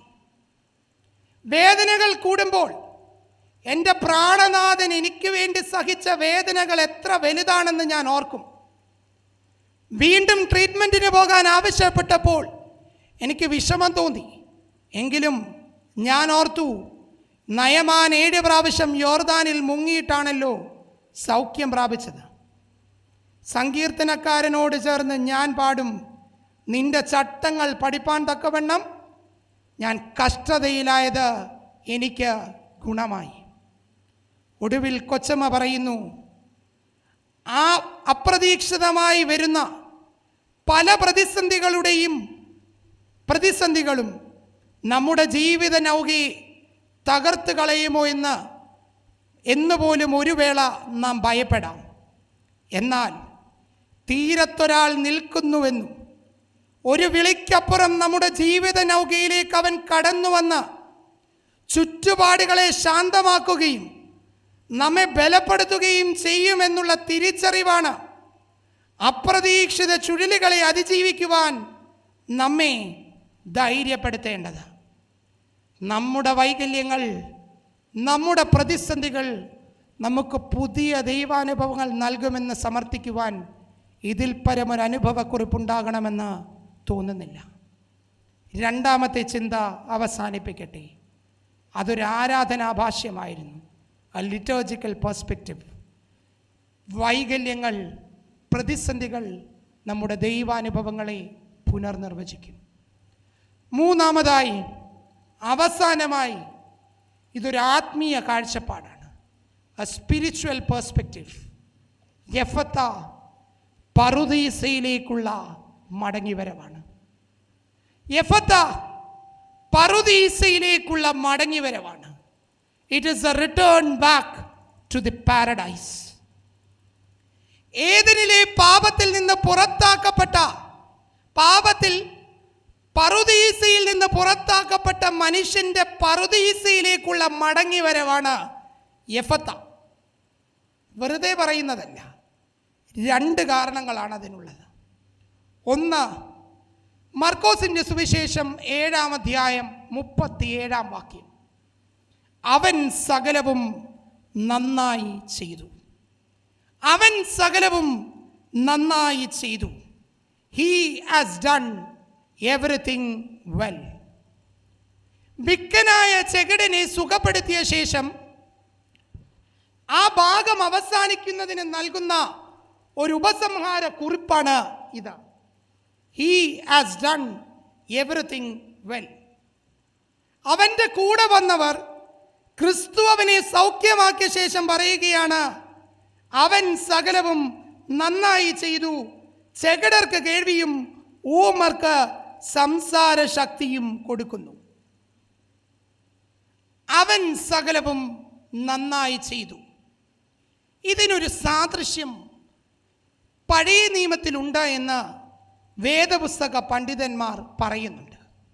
മറ്റെങ്ങുമല്ല, ഉൽപ്പത്തി പുസ്തകം 1-ാം അധ്യായം 31-ാം വാക്യം. താൻ ഉണ്ടാക്കിയതിനെ എല്ലാം ദൈവം നോക്കി അതെത്രയും നല്ലത് എന്ന് കണ്ടു. അതെത്രയും നല്ലത് എന്ന് കണ്ടു. And indeed it was very good. 6-ാം ദിവസം സൃഷ്ടിച്ച സകലതിനെയും നോക്കി അതെത്രയും നല്ലതെന്ന് ദൈവം കണ്ടു. എന്നാൽ നല്ലത് എന്ന് ദൈവം കണ്ട സൃഷ്ടിയിലേക്ക് പിന്നീട് പാപം പ്രവേശിക്കുന്നു, സൃഷ്ടി വീണു പോകുന്നു. ഉൽപ്പത്തി 3:23-24.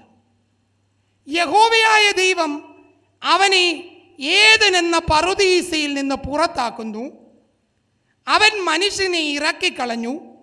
ജീവന്റെ വൃക്ഷത്തിലേക്കുള്ള വഴി കാക്കുവാൻ അവൻ ഏദൻ തോട്ടത്തിന് കിഴക്ക് കെരൂബുകളെ ജ്വലിക്കുന്നതും ചുറ്റിത്തിരിയുന്നതുമായ വാളുമായി നിർത്തി. ഏദൻ എന്ന പറുദീസയുടെ വാതിക്കൽ കെരൂബുകളെ ജ്വലിക്കുന്നതും ചുറ്റിത്തിരിയുന്നതുമായ വാളുമായി നിർത്തി.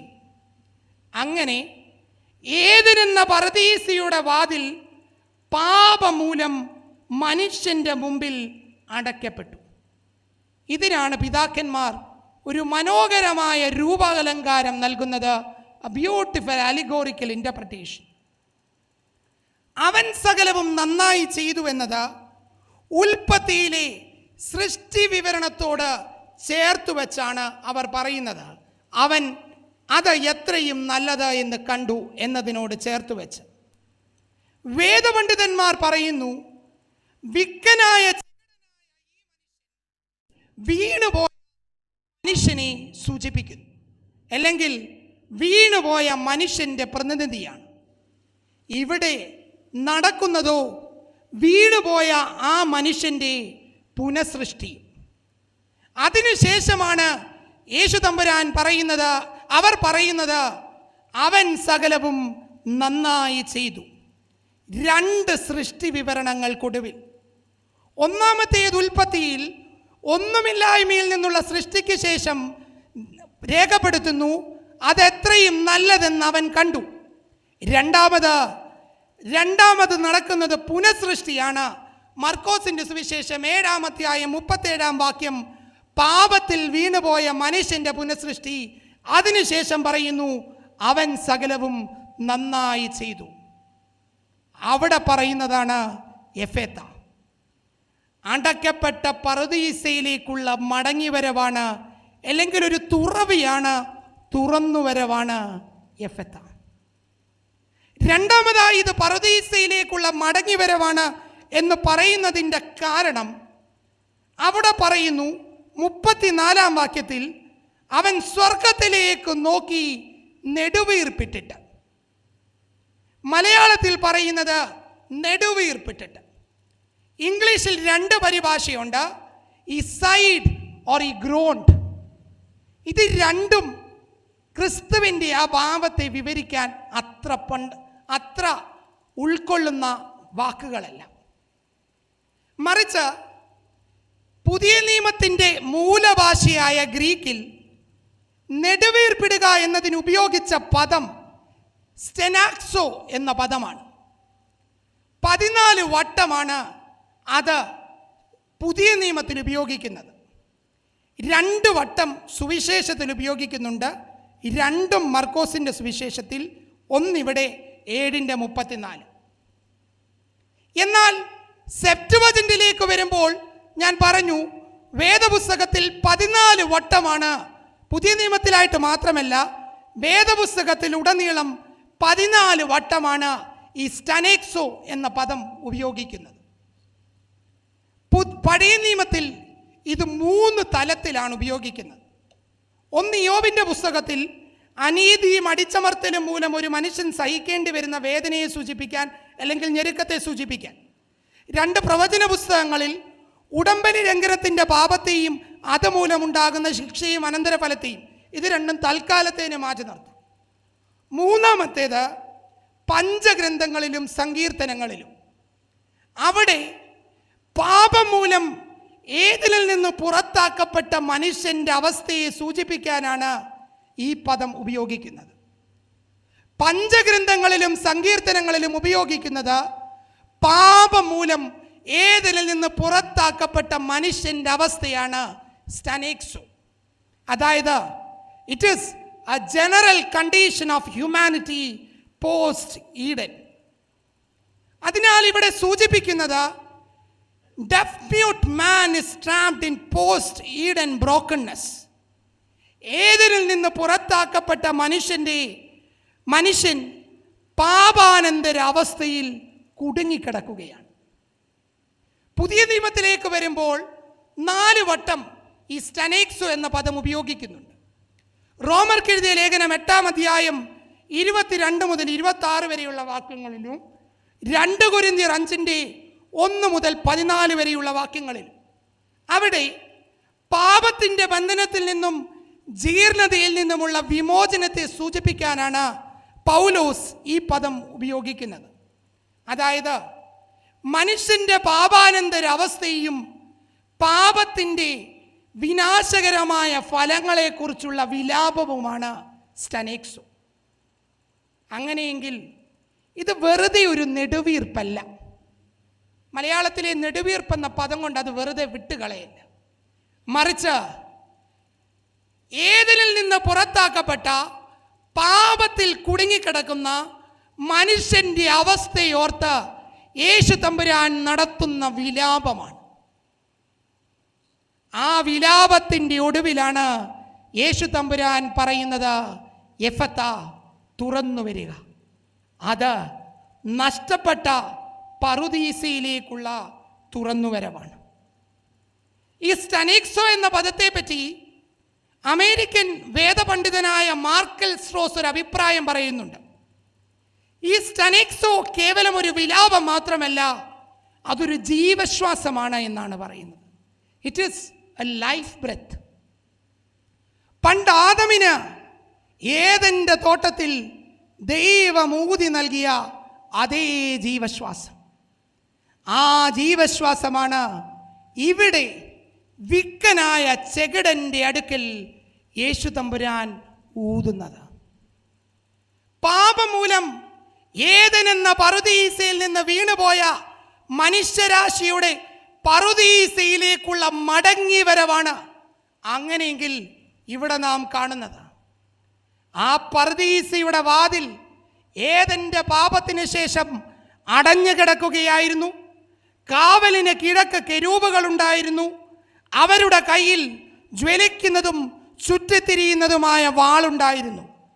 എന്നാൽ ആ പാപത്തിൻ്റെ അടയ്ക്കപ്പെട്ട വാതിലിന് മുമ്പിൽ നിൽക്കുന്ന മനുഷ്യനോട് ക്രിസ്തു പറയുന്നു, എഫത്ത, തുറന്നു വരിക. പാപമൂലം വീണുപോയ മനുഷ്യൻ്റെ പറുദീസയിലേക്കുള്ള മടങ്ങിവരവാണ് പരിശുദ്ധ നോമ്പ്. പാപം മൂലം പറുദീസയിൽ നിന്ന് വീണുപോയ മനുഷ്യന്റെ പറുദീസയിലേക്കുള്ള മടങ്ങിവരവാണ് നോമ്പ്. നോമ്പിലെ നമസ്കാരത്തിൽ ബുധനാഴ്ച രാത്രിയുടെ 4-ാം കൗമിയിൽ ഒരു പാട്ടുണ്ട്, ഒരു കോലം. ഏദൻ തോട്ടത്തിൽ തെറ്റിയ മാനവവർഗത്തിൻ കടപാപങ്ങൾ നോമ്പാൽ മാഞ്ഞിടും, നോമ്പാൽ പറുദീസിൻ വാതിൽ തുറന്നുൾപ്പൂക്ക നാം അവകാശിക്കും സ്വർഗമഹാരാജ്യം. ഗദ്യം ഇപ്രകാരമാണ്: കൽപ്പന ലംഘത്താൽ ഏതിനിൽ കടക്കപ്പെട്ട മനുഷ്യവർഗത്തിൻ്റെ കടങ്ങളും പാപങ്ങളും നോമ്പാൽ മാഞ്ഞു പോകും. ആദം പ്രവേശിച്ച് മോക്ഷം നേടുവാൻ പറുദീസയുടെ വാതിൽ ഈ നോമ്പാൽ തുറക്കപ്പെടുന്നു. പാപം മൂലം അടയ്ക്കപ്പെട്ട വാതിൽ തുറക്കുന്ന താക്കോലാണ് നോമ്പ്. ഇതേ ആശയം കൊത്തിനെ തിങ്കളിൻ്റെ സെതറയിൽ മനോഹരമായി പിതാക്കന്മാർ കോറിയിടുന്നുണ്ട്. നോമ്പിൻ്റെ കൊത്തിനെ തിങ്കൾ, ഒന്നാം തിങ്കളാഴ്ച സന്ധ്യയുടെ സെതറയിൽ ആദാമിൻ്റെ ഒന്നാമത്തെ അത്യാഗ്രഹത്തിൽ നിന്ന് ഞങ്ങളെ വീണ്ടെടുത്ത നോമ്പേ, സമാധാനത്താലെ വരിക. ഞങ്ങൾ നഷ്ടപ്പെടുത്തിയ സ്ഥലത്തേക്ക് ഞങ്ങളെ പ്രവേശിപ്പിച്ച നോമ്പേ, സമാധാനത്താലെ വരിക. ഈ ഭൗമിക രാജ്യത്തിന് പകരം സ്വർഗരാജ്യം ഞങ്ങൾക്ക് തന്ന പരിശുദ്ധ നോമ്പേ, സമാധാനത്താലെ വരിക. കപ്പദോക്യൻ പിതാക്കന്മാരിൽ പ്രധാനിയായ വലിയ മാർ ബസേലിയോസ്, അദ്ദേഹത്തിൻ്റെ ഒരു പ്രഭാഷണമാണ് on fasting and feast.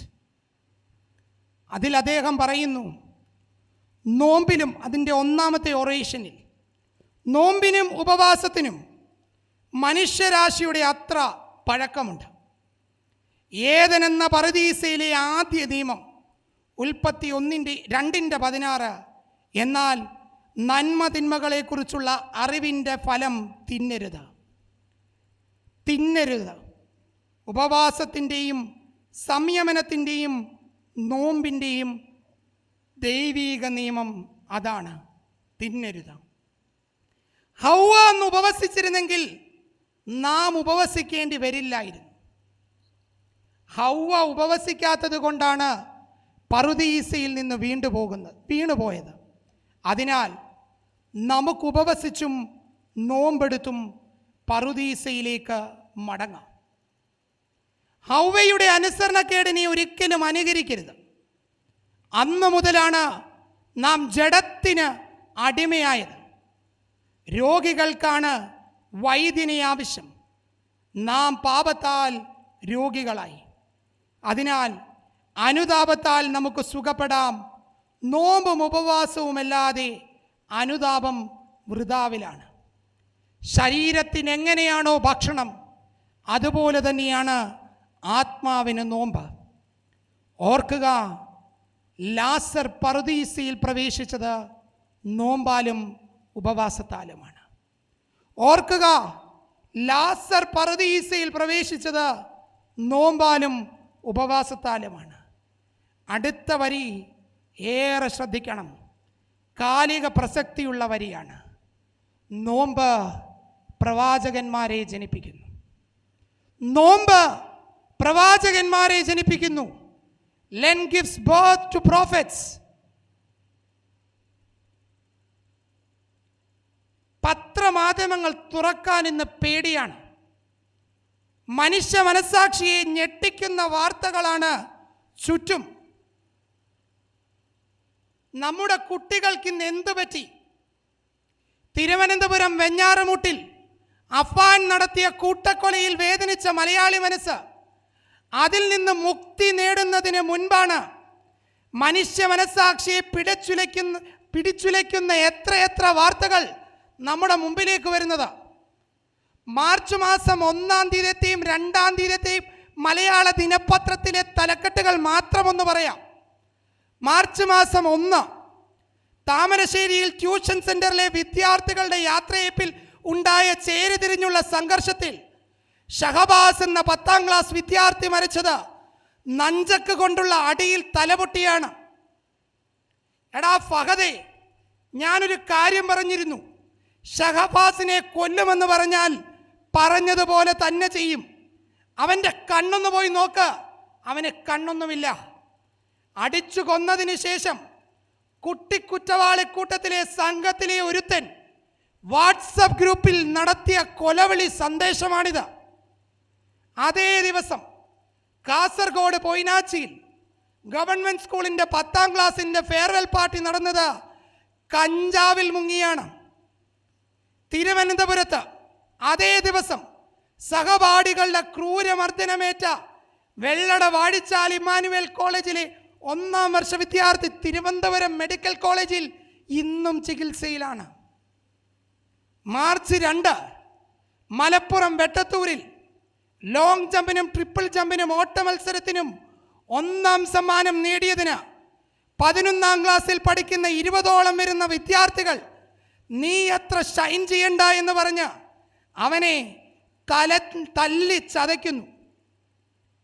Malayalam ചെതുക്കഥ അതിൻ്റെ അതേ ദിവസം ഒറ്റപ്പാലത്ത് സ്വകാര്യ ITIയിൽ സഹപാഠിയുടെ മർദ്ദനമേറ്റ് മൂക്കിൻ്റെ പാലം തകർന്നൊരാൾ ശസ്ത്രക്രിയ കഴിഞ്ഞ് ആശുപത്രിയിൽ ചികിത്സയിലാണ്.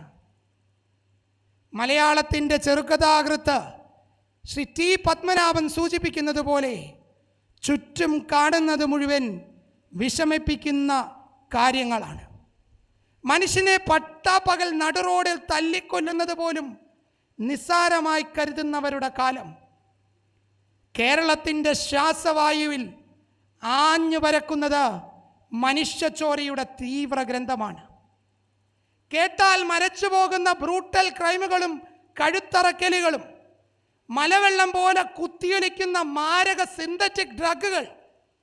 ഈ വർഷം 2 മാസം പൂർത്തിയാകുമ്പോൾ നാം കണ്ട ചോരയ്ക്ക് കയ്യും കണക്കുമില്ല. മാർച്ച് മാസം 3-ാം തീയതി മാതൃഭൂമിയുടെ 1ാം പേജിൽ ഒരു വാർത്ത വന്നു. ജനുവരി മാസത്തിലും ഫെബ്രുവരി മാസത്തിലും ദൈവത്തിൻ്റെ സ്വന്തം നാടായ കേരളത്തിൽ റിപ്പോർട്ട് ചെയ്തത് 65 കൊലപാതക കേസുകളാണ്. അതിൽ പകുതിയിലേറെയും ലഹരിയുടെ ഉപയോഗത്തിൽ.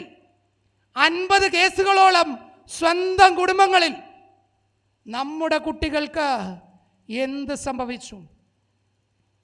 കഴിഞ്ഞ പാർലമെന്റ് സമ്മേളനത്തിൽ സ്റ്റാൻഡിംഗ് കമ്മിറ്റി ഒരു റിപ്പോർട്ട് പാർലമെന്റിന്റെ മേശപ്പുറത്ത് വെച്ചു. പഞ്ചാബിലെ ലഹരി വേട്ടയുടെ ഞെട്ടിപ്പിക്കുന്ന കണക്കുകളാണിത്. 6,97,000 വരുന്ന കുട്ടികളാണ് ലഹരിക്കടിമകളായത്. അതിൽ 70% 10-നും 15-നും വയസ്സിനിടയിലുള്ളവർ. ബാക്കി വരുന്ന 20% 15-നും 19-നും വയസ്സിനിടയിലുള്ളവർ. ബാക്കി 10% അതിന് മുകളിലാണ് എന്ന് കരുതി ആശ്വസിക്കാൻ വരട്ടെ. ഞെട്ടിപ്പിക്കുന്നതാണ്, അത് 10 വയസ്സിന് താഴെയുള്ളവരാണ്. നമ്മുടെ കുട്ടികൾക്ക് എന്തു പറ്റി? പഞ്ചാബും കേരളവും തമ്മിൽ അത്ര ദൂരമില്ലെന്ന് ആലോചിക്കുന്നത് നന്ന. എന്തിന് 2023 മെയ് മാസത്തിൽ കൊച്ചി തീരത്ത് പാകിസ്ഥാനിൽ നിന്ന് വന്ന ഒരു ബോട്ട് നാർക്കോട്ടിക് ഏജൻസിയുടെ സഹായത്തോടെ ഇന്ത്യൻ നാവികസേന പിടിച്ചെടുത്തു. ആ പിടിച്ചെടുത്തതിൽ 2025 കിലോ മെറ്റാഫിറ്റാമിൻ എന്ന സിന്തറ്റിക് ഡ്രഗാണ്. അതായത് 2200 ക്വിൻ്റൽ വരെ, 135 ചാക്കുകൾ. അതിൻ്റെ മൂല്യം 25,000 കോടി. ആകാശത്തേക്ക് ചിറകടിച്ചുയരുണ്ടുന്ന നമ്മുടെ ബാല്യങ്ങളാണ് ഇന്ന് മദ്യത്തിൻ്റെയും മയക്കുമരുന്നിൻ്റെയും തടവിലായി പോകുന്നത്. ഇത് അവസാനിപ്പിച്ചേ മതിയാകൂ. ഇതിനുള്ള പ്രതിവിധിയാണ് വലിയ മാർ ബസേലിയോസ് പറയുന്നത്. നോമ്പ് പ്രവാചകന്മാരെ ജനിപ്പിക്കുന്നു. വെറുതെ പറയുന്നതല്ല, ഉദാഹരണങ്ങൾ നിരവധി പറയുന്നുണ്ട്. അതിലൊന്ന് മാത്രം പറഞ്ഞ് അവസാനിപ്പിക്കാം. 1 ശമൂവേൽ 1-ാം അധ്യായം. എൽക്കാന എന്ന പുരുഷനെ അവിടെ നാം പരിചയപ്പെടുന്നുണ്ട്. അവന് 2 ഭാര്യമാർ, ഹന്നായും പെനിന്നായും. പെനിന്നായ്ക്ക് മക്കളുണ്ടായിരുന്നു, ഹന്നായ്ക്ക് മക്കളില്ലായിരുന്നു. 6-ാം വാക്യം പറയുന്നു, യഹോവ അവളുടെ ഗർഭമടിച്ചിരുന്നു. 7-ഉം 8-ഉം വാക്യം ശ്രദ്ധേയമാണ്. പ്രതിയോഗി അവളെ പരിഹസിച്ചതുകൊണ്ട് ഹന്ന കരയുന്നു, പട്ടിണി കിടക്കുന്നു. ഹൗവ കരഞ്ഞ് പട്ടിണി കിടന്ന് തനിക്ക് മകനെ സിദ്ധിച്ചതിൻ്റെ പേരാണ് നോമ്പ്. നോമ്പ് പ്രവാചകന്മാരെ ജനിപ്പിക്കുന്നു. മക്കൾ അസുരവിത്തുകളും കുട്ടിക്കൊലവാളി കൂട്ടങ്ങളുമാകുന്ന ഈ കാലഘട്ടത്തിൽ നാം ചിന്തിക്കണം, നമ്മുടെ വീടുകളിൽ നോമ്പ് നിന്നു പോകരുത്. കാരണം നോമ്പ് ജനിപ്പിക്കുന്നത് പ്രവാചകന്മാരെയാണ്. ആ പ്രവാചകന്മാരെയാണ് ഇന്ന് കാലത്തിന് ആവശ്യം. നോമ്പ് പ്രവാചകന്മാരെ ജനിപ്പിക്കുന്നു.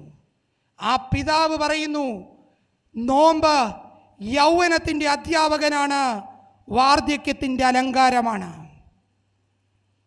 എവിടെ തിരിഞ്ഞൊന്ന് നോക്കിയാലും അവിടെയെല്ലാം പൂത്ത മരങ്ങൾ മാത്രമെന്ന ചങ്ങമ്പുടിയുടെ കവിതയ്ക്ക് ഇന്ന് എവിടെ തിരിഞ്ഞൊന്ന് നോക്കിയാലും അവിടെയെല്ലാം കൊലയും കൊലവിളിയും മാത്രം.